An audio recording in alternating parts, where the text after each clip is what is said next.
네, 2022년 3월 4일 이정훈입니다. 요즘엔 넷플릭스 드라마 소년심판이 상당히 인기를 끌고 있습니다. 거기에 촉법소년이라는 말이 나오는데 이 촉법소년과 이재명 씨와의 관계가 궁금합니다. 이재명 촉법소년 기록 있나 없나를 주제로 한번 살펴보겠습니다. 오늘의 부제는 대통령도 공무원인데 개인정보 이유로 경찰은 자료 제출을 거부했다. 이것이 옳은가 그른가 이겁니다. 김용민 씨 팟캐스트 나는 꼼수다 멤버로 활동했죠. 그가 지난 3월 2일 페이스북에다가 이재명 후보의 정과는 문제가 될 것이 없다라고 주장했습니다. 정과 사범이라 대통령 자격이 없어 정과 11범 이명박에 줄 섰던 보수파리들이 할 수 있는 말인가요? 이 말은 변희재 미디어워치 대표 고문이 했던 말이죠. 그걸 공유하면서 이재명 후보의 정과가 문제이냐, 다른 역대 대통령이 사익을 추구하려던 참담한 범죄 이력 또한 흠결 어린 자치는 괜찮고 역대 대통령의 사익을 추구한 범죄 이력 그리고 흠결 어린 자치는 괜찮고 이재명 후보가 공익을 실현하려다 달게 된 정과는 용서할 수 없다.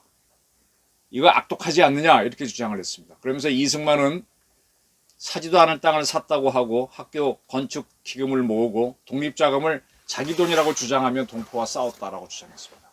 이거 사실일까요? 사실 아닙니다. 100년 전쟁에 대해서는 제가 취재한 바가 있기 때문에 그냥 간단히 결론만 전해드립니다.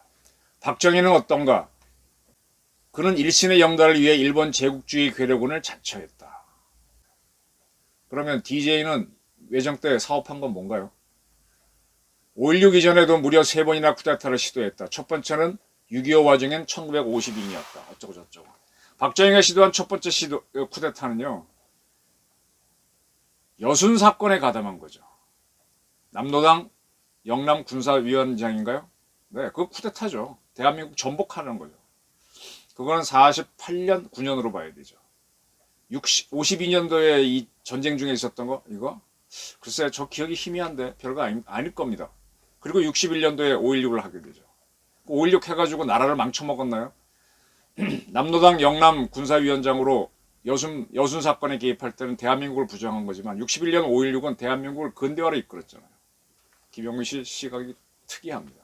전두환은 어떤가? 사조직을 만들고 광주 시민을 학살했다. 이거 새빨간 거짓말이죠. 전두환 씨가 무슨 광주 시민을 학살했습니까? 5.18과 무슨 상관이 있어요? 참. 그리고 이렇게 얘기합니다. 이명박 정권은 거론할 것도 없고 아까 11범이라고 그랬으니까 박근혜는 그의 사적 인연인 최순실 부부가 집권했다. 최순실 부부가 집권했다? 이거 완전한 허위 아닌가요? 최순실 씨 부부. 이때 아마 그 부부가 거의 사실상 이혼 단계였고 이분들이 대통령이 된 것도 아닌데 왜 이런 이야기를 세게 하지? 그리고 이런 얘기를 합니다. 윤석열은 검사로 있으면서 정육을 포함해 이런저런 선물을 받아 챙기고 수사상 편의를 봐주는 대가로 김건희로부터 성상납을 받은 점이 강력하게 의심된다. 검찰 조직을 동원해 쿠데타를 일으킨 것은 우리가 TV로 본 바이다. 부부인데 김건희 씨하고는 성상납 받았다. 검찰 동원한 쿠데타다. 쿠데타? 참 문제가 됐죠. 이게 문제가 되니까 김건희로부터 성상납 받은 점이 강력히 의심된다는 부분은 김건희, 최은순 모녀에게 특혜를 준 것이 강력히 의심된다라고 수정을 했습니다. 언론. 그럼에도 불구하고 계속 논란이 됐죠. 이거 뭐야 이러니까 오죽하고 민주당에서 또 비판이 나왔습니다. 오기영 의원은 야 김용민 씨의 막말은 공감되지 않는다. 그만해라. 그리고 이렇게 얘기를 했습니다. 미국의 버락 오바마 대통령의 배우자 미셸 오바마가 2016년 대선 때 그때 트럼프 공화당 후보가 이제 공격적으로 나오니까 트럼프 그 부인이 말입니다. 오바마 부인이 저들이 저급하게 해도 우리는 품위 있게 간다. When they go low, 그들이 저급하게 낮게 가도 we go high, 우리는 높게 간다 라고 말한 이란을 소개하면서 김용민 그만해라 그랬습니다. 그리고 이용우 의원도 같은 당이죠. 절대 공감 못한다 라고 표현했습니다.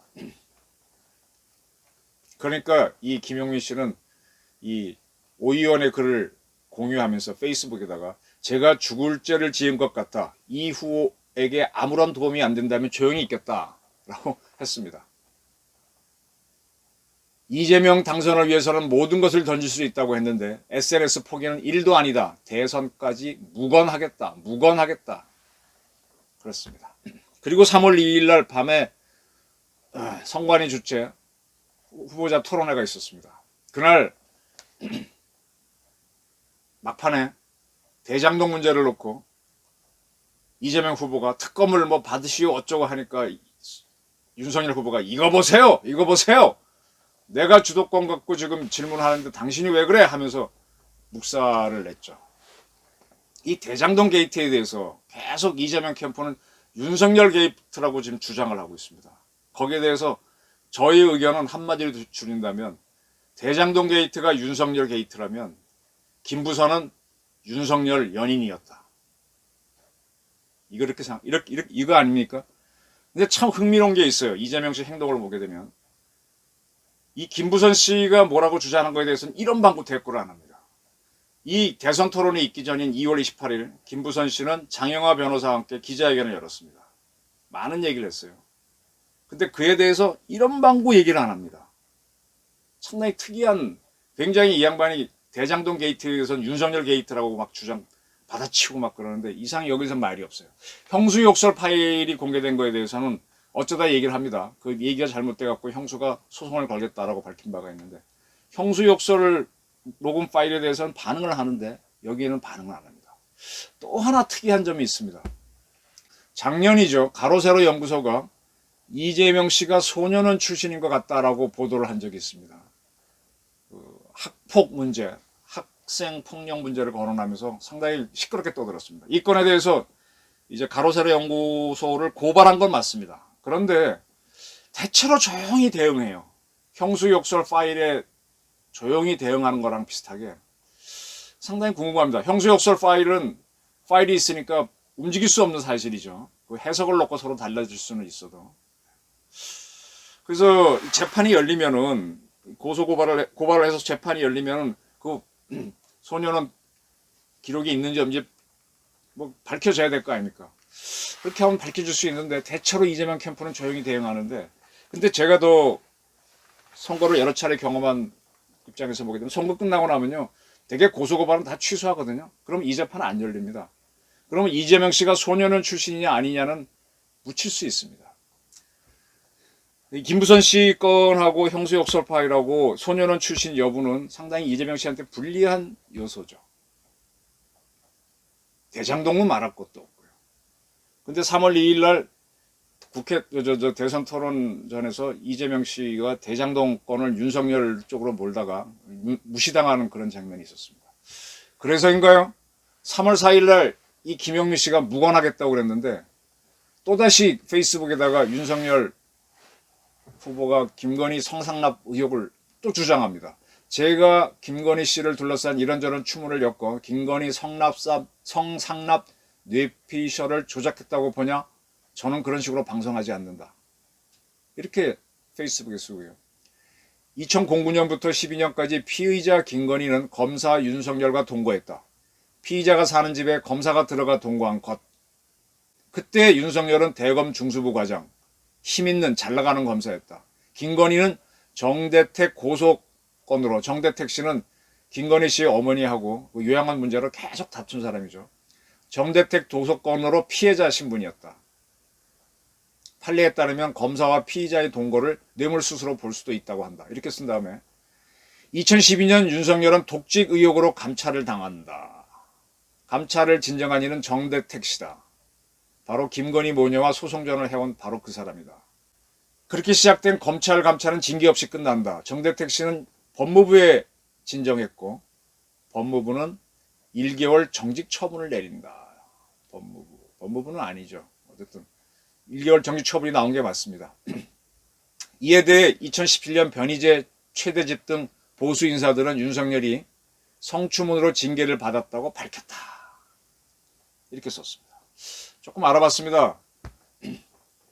윤석열 씨가 정직 1개월 받은 적이 있는 건 맞습니다. 근데 당시 2013년 12월 19일자로 나온 18일 있었던 사건을 보다 보면 연합뉴스가 소스네요.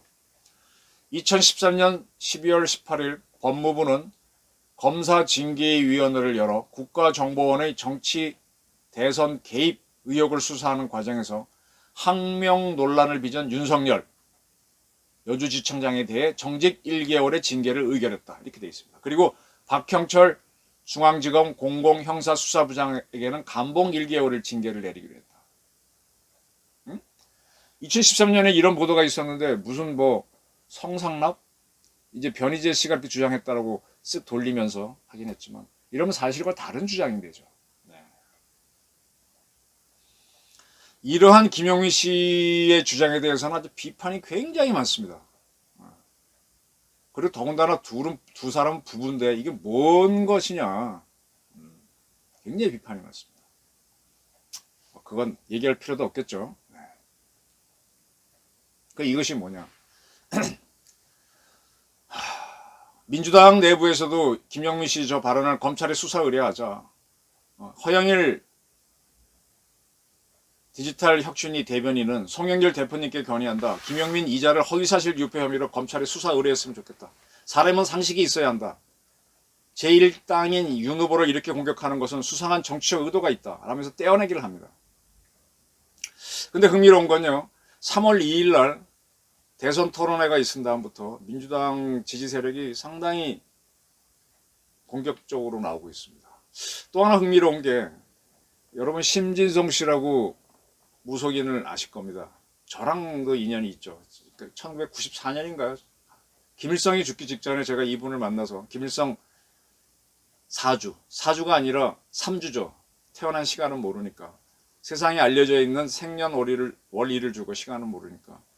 점을 봤는데 올해 안에 사망, 음력 5월에 죽는다 그러는데 진짜 음력 5월에 죽어서 굉장히 유명해졌던 심진성 씨가 이분이 이제 민주당하고 조금 가까운 것 같습니다. 어젯밤 3월 3일 페이스북에다가 이렇게 썼습니다. 저는 예언가 심진성입니다. 대통령은 천운 따라줘야 되는 겁니다. 이번 대통령은 이재명입니다. 이렇게 썼고요. 그 직전 한 몇 분 전에는 천운이 있는 사람은 오직 한 사람은 그는 오로지 이재명뿐이죠.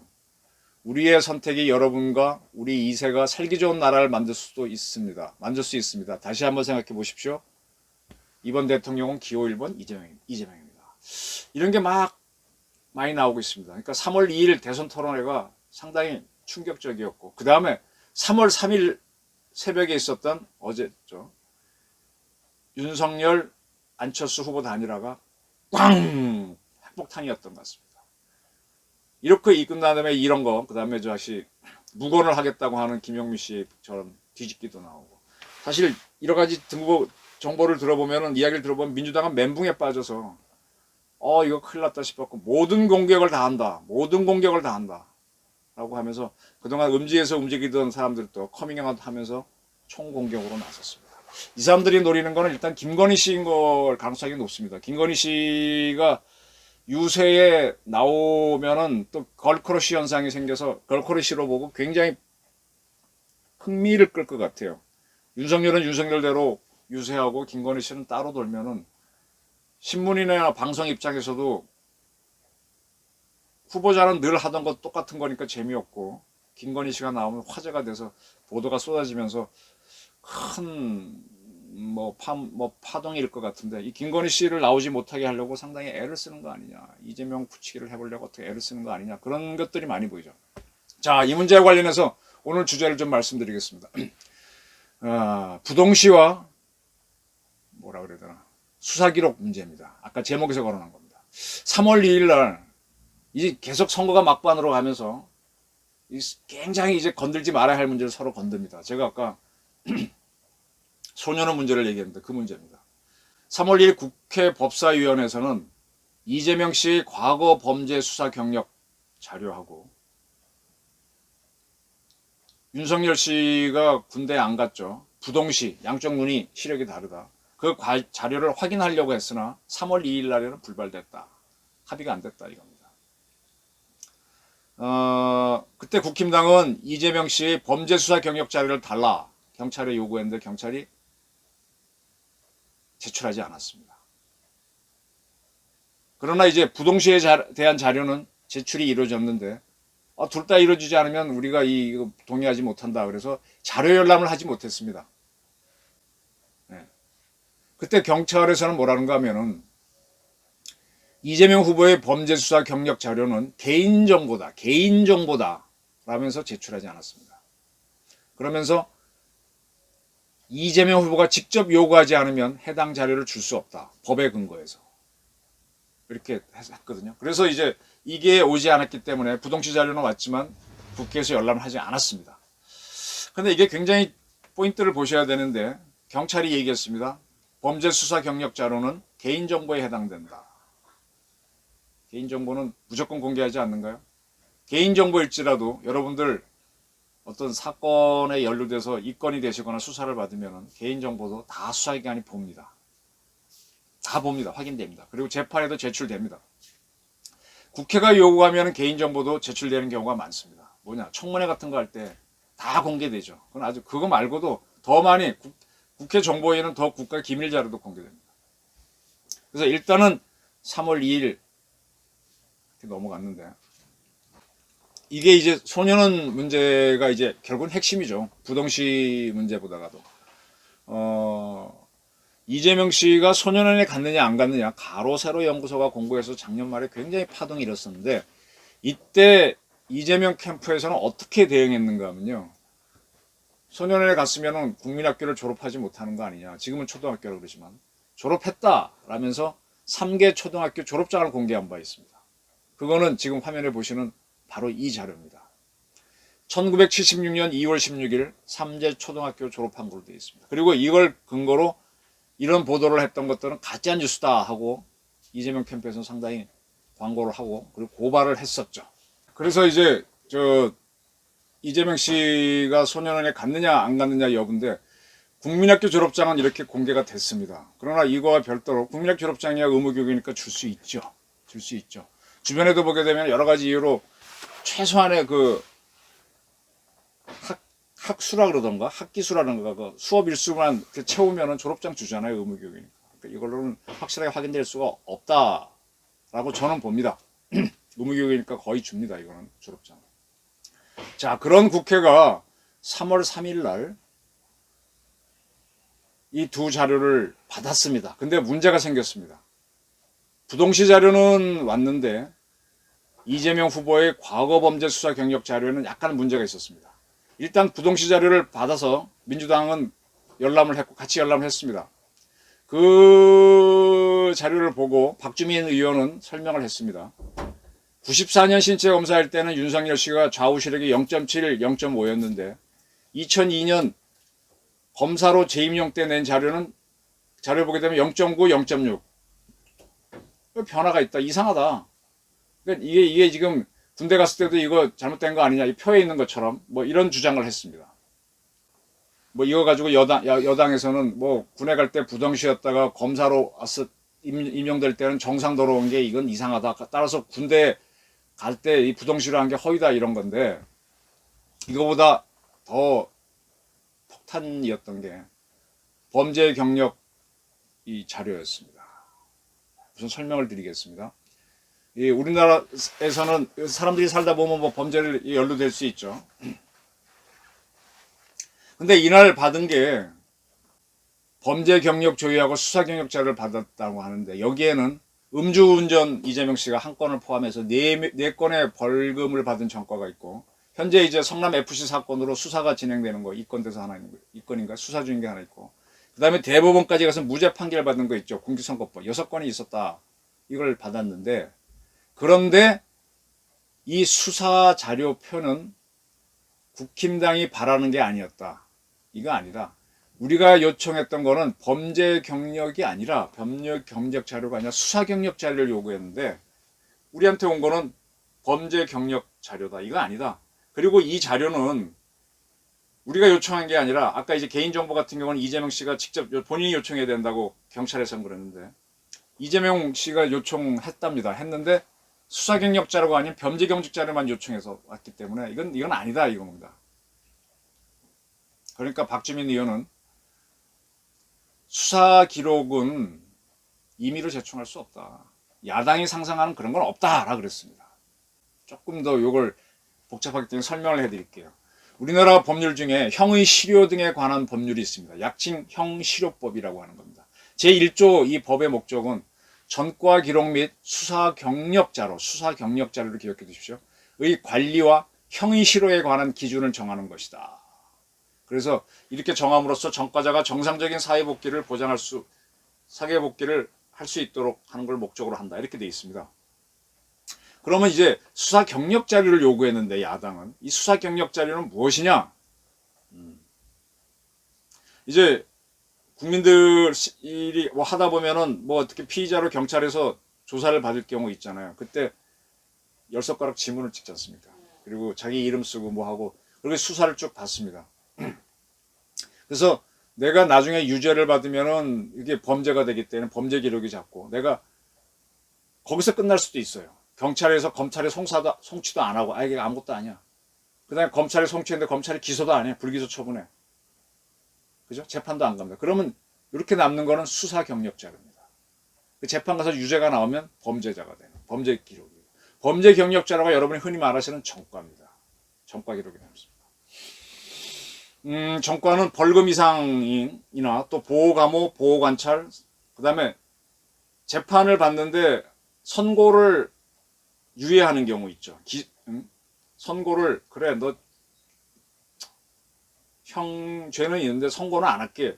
근데 그것도 일단 유죄이기 때문에 그것도 전과로 남습니다. 이걸 뺀 게 이제 수사 경력 자료인데 이걸 달라고 한 거예요. 근데 이거를 경찰에서는 형실효법에 따라서 못 주겠다 그랬는데 그 법의 설명을 이렇게 했습니다. 수사나 재판 중인 거, 보안 업무에 따른 신원조사, 수사나 재판을 할 때는 관련될 때는 이 자유를 줄 수 있고 보안 업무에 따라서 신원 조회할 때, 국정원에서 뭐 기무사에서 신원 조회할 때, 사관생도가 입학할 때 등등 그런 경우, 그리고 본인이 요청할 경우에는 가능한데 그 외에는 안 된다라고 했거든요. 제가 한번 이 형실효법을 봤어요. 제6조 보니까 범죄경력 조회, 수사경력 조회의 조회 및 회보의 제한 등에 관한 건데 여기 1항에 쭉 보다 보니까 이런 내용이 있습니다. 4호인가요? 수사자료표의 내용을 확인하기 위하여 본인이 신청하거나 이런 경우에는 본인이 신청하면은 제공할 수 있게 돼 있죠. 그 다음에 9호에 가면 다른 법령에서 규정하고 있는 공무원 임용, 인가 등등의 경우에는 가능하다 되어 있습니다. 자, 지금 공무원 임용이 대통령은 공무원 아닌가요? 대통령 당선되면은 공무원 임용 아닌가요? 이런 경우에 조회할 수 있다라고 되어 있거든요. 저는 그렇게 봅니다. 근데 경찰은 이 부분은 보지 않고 앞에서 본인이 신청이 없었기 때문에 안 된다고 그랬습니다. 그 다음에 10호에는 뭐가 되어 있는가? 다른 법률에서 범죄 경력 조회 및 이걸 하게 되면 회부하도록 규정되어 있는 경우는 그러니까 국회에서 많은 걸 요구하잖아요. 청문회 한다든지 공개적으로 할 때 보면 거의 다 받거든요. 근데 이 경우는 왜 안 되는지 다툼이 있습니다. 다툼이 있는데 경찰은 그걸 근거로 제시 안 했습니다. 자, 그러면 소년 범죄가 왜 문제냐? 제가 아까 넷플릭스 드라마 소년 심판이죠. 넷플릭스 드라마 소년 심판이 굉장히 히트를 치고 있는데 요즘 왜 이 소년 범죄가 문제냐 좀 설명을 드리겠습니다. 요걸 아시려면 여러분 촉법소년이란 말을 좀 이해하시면 좋겠네요. 촉법소년이 소년 심판에서 넷플릭스 드라마에서 자주 나오는 용어인데 촉법소년이 뭐냐? 촉각, 접촉하다 될 그 촉자에다 법법자입니다. 법에 접촉된 소년이죠. 어떤 법이냐? 소년법입니다. 소년법. 우선 소년심판이라는 넷플릭스 드라마는 촉법 소년들이 일으킨 범죄를 혐오하는 판사가 겪은 에피소드를 소개하는 거예요. 여기에 보게 되면 촉법 소년들이 나쁜 짓을 또 합니다. 근데 법에 의해서 처벌을 받지 않는 겁니다. 이게 문제라는 거죠. 이 촉법 소년하고 이게 무엇에 대한 설명은 지난 3월 1일 CBS에서 김현정 씨가 하는 뉴스쇼에 있죠. 거기에 이 프로가 상당히 이제 제 판단은 친여적이라고 보는데 거기에서 이 촉법소년에 대한 설명이 있었어요. 손수호 변호사랑 대담하는 과정에서 김현정 씨가 촉법이 뭐예요? 촉법소년을 궁금해서 물으니까 아, 촉법이란 말은 그냥 쓰는 말인데 법률 용어는 아닙니다. 근데 이 조선실록에 보게 되면 연산군 일기에 법을 어긴 사람을 촉법이라고 하는 표현이 있다. 연산군 일기에 법을 어긴 사람을 촉법이라고 하더라. 그래서 지금 뭔가 하면은 지금 소년법에 따르면 범죄 행위를 저질렀는데 10살 이하의 소년은요 아예 처벌도 아무것도 안 돼요. 10살 이하의 아이들이 뭐 사람을 죽여도 그거는 아무것도 죄 자체가 성립이 안 되고 아무것도 못합니다. 근데 10살 넘어서 14살까지의 소년이나 소녀가 범죄를 저지르면 법은 어긴 게 맞습니다. 그런데 처벌은 안 합니다. 이게 소년법 때문입니다. 그러나 그냥 처벌을 안 하는 게 아니라 소년원은 보냅니다. 근데 소년원을 보내는데 이 소년원에 대한 기록은 전과가 남지 않습니다. 남지 않고요. 그러나 이 사람들이 했던 이 범죄 행위를 기록한 수사 기록은 남습니다. 이게 약간 수사 경력 자료라고 보시면 됩니다. 소년원에 갔다 온 사람을 촉법소년이라고 봅니다. 이 사람들은 전과가 기록 안 되거든요. 그러니까 범죄를 또 할 수 있는 거죠. 그래서 이제 그 김현정 씨가 왜 이 손 변호사랑 이 얘기를 대담을 하는가 하면 이 어린 소년들이 뺑소니 사고도 하고 성폭행 사건, 금융갈취 사건 등을 하는데 이거를 처벌할 수 없으니까 얘네들이 계속 반복하는 거 아니냐. 이제 그런 류의 대담이었습니다. 사실은 이 촉법소년들이 문제가 좀 많이 됐었습니다. 그래서 2020년 8월 달에는 이 촉법 소년을 보호하는 소년법을 폐지해달라라는 청원이 청와대에 올라갔었습니다. 2,000몇 명이 동의하고 너무 적어서 무산된 사건인데요. 이때 청원문에 보기에 따르면 M번방 운영진이 미성년자였다는 건 기억하시죠? 부산 여중생 사건 때도 미성년자가 가해자였습니다. 의외로 미성년자 사건이 많은데 10세 이상 14세 미만은 형사처분을 받지 않고 보호처분을 받는다. 보호처분 가는 게 소년원 가는 겁니다. 그 모두 소년원 이게 교도소가 아니거든요. 거기서 뭐 이렇게 학교라고 많이 표현하죠. 그리고 어디 가서 일할 수도 있고.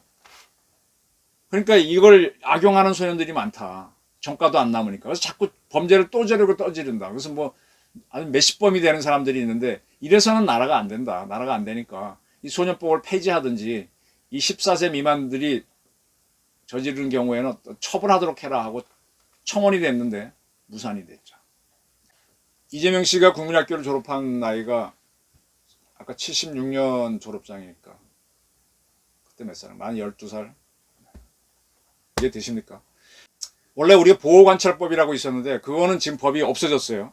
이제 소년원 가는 게 보호관찰하고 같은 건데 보호관찰은 옛날에는 전과였는데 지금 없어지니까 전과가 아니죠. 그러나 소년원 가는 거는 전과는 아니지만은 수사 경력 자료는 남아 있습니다. 이거를 보내달라 그러는 건데 안 준 겁니다.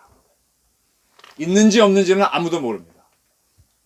아무도 모릅니다. 경찰이 없다라고 하면 좋은데 개인정보를 이유로 못 주겠다 그랬습니다.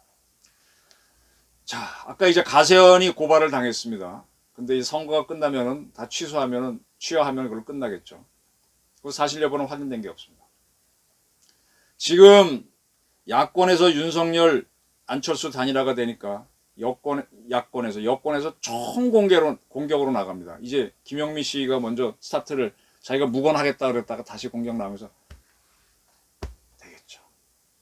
그리고 이제 김건희 씨가 유세에 나올 조짐을 보이면 아마 굉장히 극렬해질 걸로 보이는데 이에 대한 반작용으로서 야권에서는 그 기록 내놔라 이렇게 갈 가능성이 큽니다. 자, 제 궁금증은 그겁니다. 아마 이거 경찰이 끝까지 안 깔 거예요. 근데 만약 이재명 후보가 당선되면 그가 소년원 출신이야 아니냐가 계속 따라다닐 거예요. 당선되면. 낙선되면은 뭐 이재명 씨 정치적 생명은 저는 끝났다고 보니까 그냥 흐지부지 없어지겠지만 그게 상당히 궁금합니다. 이재명 씨가 당선되면요. 우크라이나에서는 지금 코미디언 출신이 대통령이 돼서 처음에는 우리나라에서 좀 비웃었건 하는 분들이 많은데 지금 러시아와의 전쟁을 잘하고 있지 않습니까? 소년원 출신인지 아닌지 모르는 사람이 대통령이 돼서 잘할 수도 있습니다. 근데 잘하든 뭐하든 간에 계속 이건 따라다닐 것 같아요.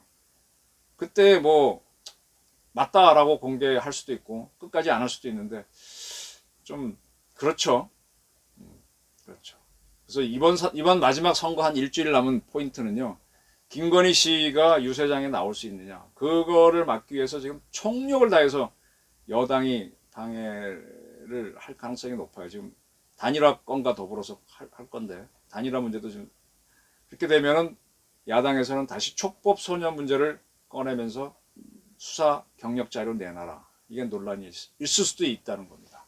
그리고 어쩌면 이재명 씨가 당선되면은 우리는 촉법 소년이냐 아니냐 꼬리표가 날아다니는 대통령을 가질 수도 있다는 거죠. 저의 관점은 이겁니다. 대통령도 내가 보기에는 이정훈이 보기에는 분명히 공무원인데 왜 경찰은 개인정보를 이유로 제출을 거부했냐. 그게 옳은 것이냐 그런 것이냐. 이 방송을 봐주시는 많은 법조인들 이 부분 공무원이냐 아니냐 한번 판단해 주시기 바랍니다. 오늘 저희 의견이었습니다. 경청해 주셔서 감사합니다.